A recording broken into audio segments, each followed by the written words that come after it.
Well, guys, I think I have discovered one of those things where the universe is just messing with us. So when you're an amateur like me and you go down to the body shop or the parts store and you buy yourself a can of Bondo, or if we want to get really good and call it what they're trying to make it sound like, it's professional high bond filler.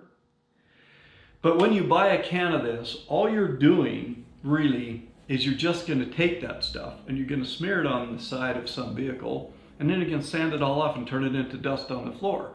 So the whole purpose of this apparently is to make dust, and that's it. So there you go. There's one of those little life lessons that I've just saved you from having to learn on your own. Buy a little can, and then when you get it empty, you haven't had to turn as much into dust. If you buy a big can, then you wind up doing a big job and you've got dust all over the place. So that's where I'm at in the project right now. I'm filling and sanding and sanding and filling and filling and sanding and sanding and sanding and filling. And I won't bring you along for most of that because it's dang boring, and it's, in fact, I'm bored with it and tired of it. But my drywall finisher brain can't let me do anything other than just do it right or finish it right. Now, the one thing I will say about the difference between body filler and drywall on the walls. When I was doing drywall, what I learned is you have some working time with that stuff. When you put it on the wall, when you put it on your hawk and you're troweling it out there, blading it up on the wall, you have some time to get it smooth on the wall, and the smoother you get it, the less sanding you have to do. Well, filler like this, when you mix your hardener in, it begins that chemical reaction right away and you got to go. So I'm not getting it on as smooth as I want to, and I'm sure there's a fine art to that. And if I was a professional Bondo guy or a professional body shop guy, first of all, I'd probably know that you don't use that stuff. It's for amateurs like me. But second of all, if you do use it, you probably get better at knowing how to apply it or how to mix it properly so you have a little bit more working time. Some of the times I'm putting the stuff on, I get one or two good swipes and then the rest is starting to set up already, and then it gets kind of grainy and makes it tough to get it nice and smooth. So I'm struggling a little bit. I'm not taking that as a sign that this is going to be a nightmare, but it's a little frustrating. But I'll keep at it, and I'll check in with you from time to time and show you the progress. I'm not going to bore you with the whole thing because I've bored you with it once already when I first made my pass. And now I am really getting down to, kind of like, oh, there's a little bit here, or I've sprayed the guide coat a couple times and sanded it down, and that works really well at kind of showing you where a spot is. But then you fill that spot and then you wind up, kind of have to come back and sand some more, and then you get into the stuff around it and maybe make it a little low, and it's a process. But I'm in it. So I'm going to continue on, and I'll, like I said, I'll show you when there's some milestones here.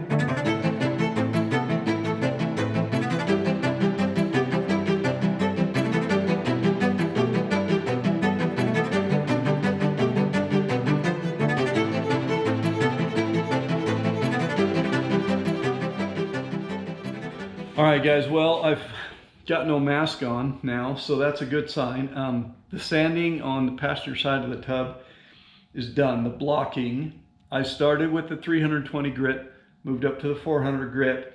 I've done a couple of passes with guide coat, taking it all off again, fill a little spot here or there, do the guide coat again, take it down. I didn't show you all of that, but trust me, I did it 2 or 3 times. I feel like I've got that pretty good. I will go up and do a little research because I'm not sure if I'm supposed to lay down my primer before I go on to the really high grit stuff like the 1000 grit and the 1500 and the 2000. So I'm just got to figure out, do I do that first and then prime, or do I prime first and then go with that stuff? I'm sure the internet will tell me. I'm sure somebody out there watching this knows the order and is probably yelling at their computer right now, but I can't hear you, so sorry. But by the time you watch this, I'll know as much as you do about that, or at least I'll know which order to go in, and I'll go in that order.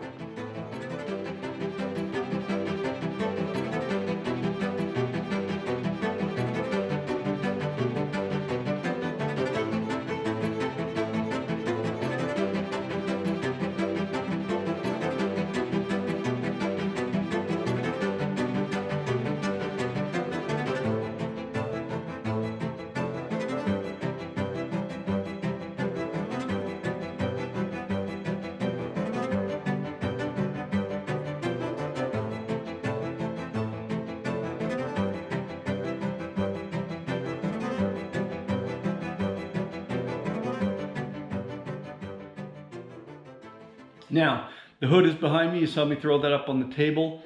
I did find kind of a spot here. I'm spinning you around. So I did find that in this area of the hood, I was getting down to bare metal on the sides as I was blocking this out, and I was not touching this center area. So I've skimmed a little light coat in there, and I got to sand that down. Same thing, I kind of had a little bit of a low part across the back there, and then just one or two little divots on the sides that I'm cleaning up. But yeah, this hood looked pretty good. I mean, it really came out well. I'll tell you one thing though, on the stupid meter, at one point you saw me way back when I started on this thing, I was getting impatient with my sanding work, and I drug out my orbital sander and I went to town on that hood. And I gotta tell you, I gotta be fessing up here. As I'm taking off my primer and I'm getting back down, kind of making sure this is blocked out nice and tight, I can see little circular scratches that I put in that underlying surface with that orbital sander. So, lesson to be learned from that is use the right tool for the job, and don't use your carpenter sander on your metal work. So I got a few little spots that, you know, I mean, they're not bad, but I can see them as I'm going down there. And sometimes, you know, it's that guide coat kind of hangs out in there. And so it's like a flag waving going, look at me, dummy. So anyway, I got to clean the hood up, and the rest of the parts are really pretty much unblemished. The dash is brand new, the tailgate's brand new, the windshield frame's brand new. So tub, and that's it. And then we should be ready to get after this primer.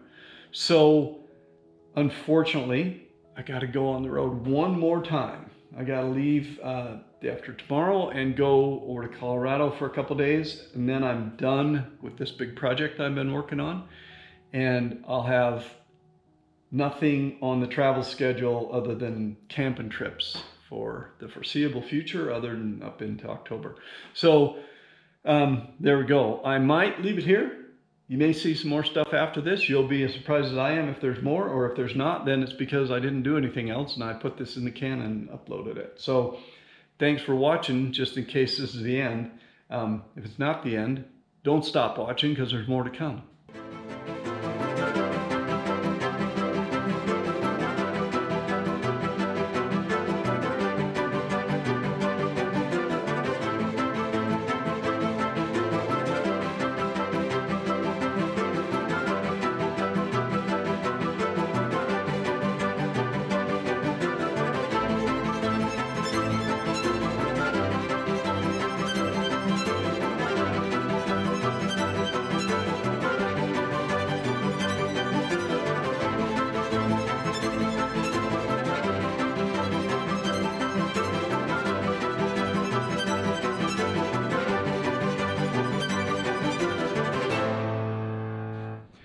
Well, hopefully I don't look like a truckload of dust just slapped me in the face, but if I do, sorry. But I just want to point a couple things out.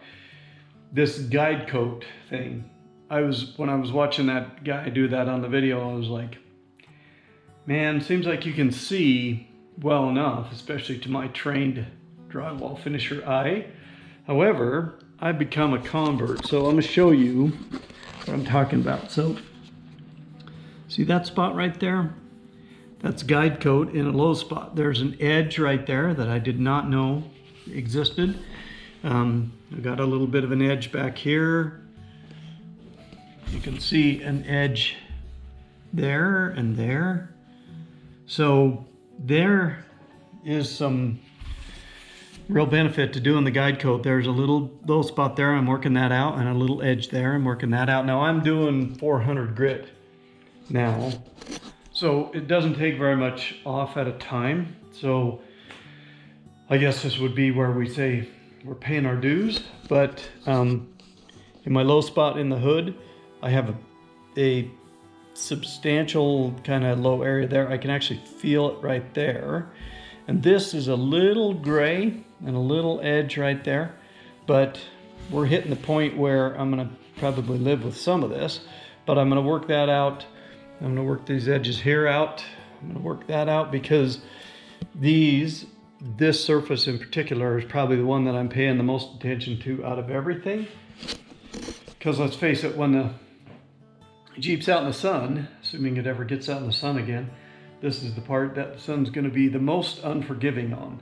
So I think it's worth it to pay your dues, and especially on this and those bigger areas of the tub, it's worth it. I think it's worth it, and hopefully the end result will bear it out. Now I'm going to take you in really close here again. Let's see if hopefully this is going to focus okay, but you can see right there those little swirly marks. Hopefully you can see those okay. That's my orbital sander did that. Now those are small and I can't really even feel them. I can feel this edge, can't feel those, but note to self, keep the orbital sander on carpentry work and do not use it on body work. All right, guys, well, I know this has been pretty repetitive, but, and I know if I were to rewind back a ways to when we first pulled that tub out of the box, remember that day, all those months ago when that thing showed up in a crate? And what I probably should have done right then is just painted the thing and never looked again, because a lot of you have been telling me, hey, Jeeps had spot weld marks and they weren't perfectly straight and all that kind of thing. I'll just tell you what, right now, guys, that ship has sailed, and once you start working on it, you just can't stop without fixing it, because it's almost like when you start filling in a low spot or whatever and correcting the bad places, you kind of emphasize it, I guess is the best way to put it. Like that little low spot on the hood, you might not have seen that, but once I start fixing it, if I don't get it where that sanding block is kind of running across it nice and level, I'm sure you are going to see that. So I think it's worth doing this, and I hope you do as well. But I have slapped a little bit of Bondo on a couple places over on the driver's side, and I got a couple places on the hood here that are not cured out. I've been doing a ton of sanding. The garage is literally full of dust. I haven't cleaned it for a while, and it is such a mess, but it is what it is. So I am getting there. I'm getting there. I have to keep telling myself that, and I hope you're sticking with me through all this, because on the other side of this tunnel, there's going to be a nice looking Jeep tub here.